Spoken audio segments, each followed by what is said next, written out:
Hey hi guys, வணக்கம். Welcome back our channel. இன்றைக்கி நம்ம பார்க்க போகிற ரெசிபி என்னென்னா ரொம்ப ஈஸியாக அதுவும் குயிக்காக செய்யக்கூடிய ஒரு ஸ்வீட் ரெசிபி தாங்க பார்க்க போகிறோம். கேரட் கீர் பார்க்க போகிறோம். இது ரொம்ப ஈஸியாக செஞ்சிடலாங்க. ஸ்கூல் விட்டுக்கு வர குழந்தைங்களுக்கு இது மாதிரி ஹெல்த்தியாக செஞ்சு கொடுங்க, ரொம்ப விரும்பி சாப்பிடுவாங்க. வாங்க இந்த கீர் எப்படி பண்ணுறதுன்னு பார்க்கலாம். இந்த கீர் பண்ணுறதுக்கு ஃபஸ்ட்டு ஒரு குக்கர் எடுத்துக்கலாங்க. அதில் 1/4 கிலோ கேரட்டை இந்த மாதிரி ரஃப்பாக கட் பண்ணி சேர்த்துக்கலாம்.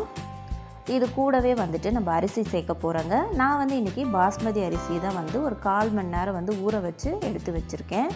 இது 1/4 கப் அரிசிங்க. நீங்கள் பாஸ்மதி ரைஸ் தான் யூஸ் பண்ணணும்னு கிடையாது. இதுக்கு பதிலாக நீங்கள் வீட்டில் சாப்பாடு செய்கிறீங்க இல்லையா, அந்த அரிசி கூட இதுக்கு எடுத்துக்கலாம். இப்போ நல்லா கழுவிட்டு தண்ணியெல்லாம் வடிச்சிட்டு இந்த கூட சேர்த்துக்கலாம். குக்கரில் சேர்த்ததுக்கப்புறமா இது மூழ்கிற அளவுக்கு ஒரு 1/2 கப் தண்ணி மட்டும் எடுத்துக்கலாங்க. சேர்த்துட்டு இதை ஒரு வாட்டி மிக்ஸ் பண்ணி விட்டுட்டு நம்ம க்ளோஸ் பண்ணி வச்சிடலாம். இதை க்ளோஸ் பண்ணிவிட்டு மீடியம் ஹீட்லேயே 4 விசில் வச்சு எடுத்துக்கலாங்க. நம்ம இது விசில்லாம் அந்த ப்ரெஷர்லாம் அடங்கினதுக்கப்புறமா இப்போ ஓப்பன் பண்ணி பார்க்கலாம்.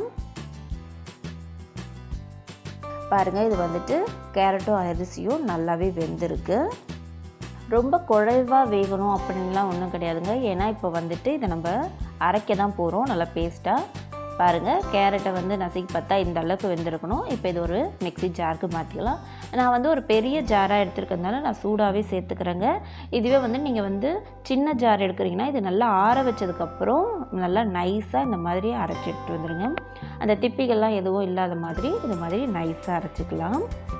இப்போது ஒரு அடிகனமான பேன் எடுத்துக்கோங்க. அதில் நம்ம அரைச்சிருக்க இந்த கேரட் சாதம் இருக்கு இல்லையா, அதை சேர்த்துக்கலாம்.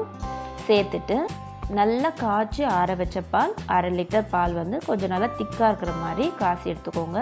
அதை ஆற வச்சதுக்கப்புறம் அதை இது கூட சேர்த்துக்கோங்க. சேர்த்துட்டு உங்கள் இனிப்புக்கு ஏற்ற மாதிரி சர்க்கரை சேர்த்துக்கோங்க. நான் 1/2 கப் சர்க்கரை சேர்த்துக்கிறேன். கூடவே 1/2 டீஸ்பூன் ஏலக்காய் பவுடரும் சேர்த்துக்கலாங்க. சேர்த்துட்டு இப்போ வரைக்கும் நான் ஸ்டவ் ஆன் பண்ணலைங்க, ஸ்டவ் ஆஃபில் தான் இருக்குது. இப்போது இது நல்லா மிக்ஸ் பண்ணிக்கலாம். எல்லாம் ஒன்று சேர நல்லா மிக்ஸ் ஆகி வரணுங்க. பாருங்கள், இந்த அளவுக்கு பாலோட இந்த கேரட் பேஸ்ட் நல்லா சேரணும். இந்த அளவு மிக்ஸ் பண்ணதுக்கப்புறமா இப்போது நம்ம ஸ்டவ் ஆன் பண்ணிக்கலாம். இந்த சமயத்தில் ஒரு பிஞ்ச் சால்ட்டு சேர்த்துக்கலாங்க. நம்ம ஸ்வீட் செஞ்சாலே சால்ட்டு சேர்த்துப்போம் இல்லையா, அது மாதிரி சேர்த்துக்கலாம். சேர்த்துட்டு இதை ஒரு வாட்டி நல்லா மிக்ஸ் பண்ணி விட்டுடலாம். இப்போ இது ஒரு 10 நிமிஷம் நல்லா கொதித்து வரட்டுங்க. லோ ஃப்ளேமில் வச்சு கொதிக்க வச்சுக்கோங்க. பாருங்கள், நல்லா கொதித்த உடனே அந்த கலரே பாருங்கள் எந்த அளவுக்கு சேஞ்ச் ஆகிருக்கு. இப்போ நம்ம ஸ்டவ் ஆஃப் பண்ணிடலாங்க. இடையில இதை நல்லா கலந்தும் விட்டுக்கணுங்க. ஏன்னா நமக்கு சாதம் அரைச்சி சேர்த்துக்கும், அது அடிப்பிடிக்க ஆரம்பிச்சிடும். அவ்வளோதாங்க. இப்போ இதை இறக்குனதுக்கப்புறமா இதுக்கு ஒரு தாளிப்பு கொடுக்கலாம். 1 டேபிள் ஸ்பூன் நெய்யில் ஒரு 10 முந்திரியை தாளித்து சேர்த்துருக்கேங்க. இது கூட நீங்கள் பாதாம், கிஸ்மிஸ் இந்த மாதிரி எதுவும் வந்தாலும் சேர்த்துக்கலாம். ஆனால் நான் முந்திரி மட்டும்தாங்க சேர்த்துருக்கேன். இதுவே இதுக்கு டேஸ்ட்டாக இருக்கும். அவ்வளோதாங்க. ரொம்ப சிம்பிளாகவும் குயிக்காகவும் செய்யக்கூடிய கேரட் கீர் நமக்கு ரெடி ஆகிடுச்சு.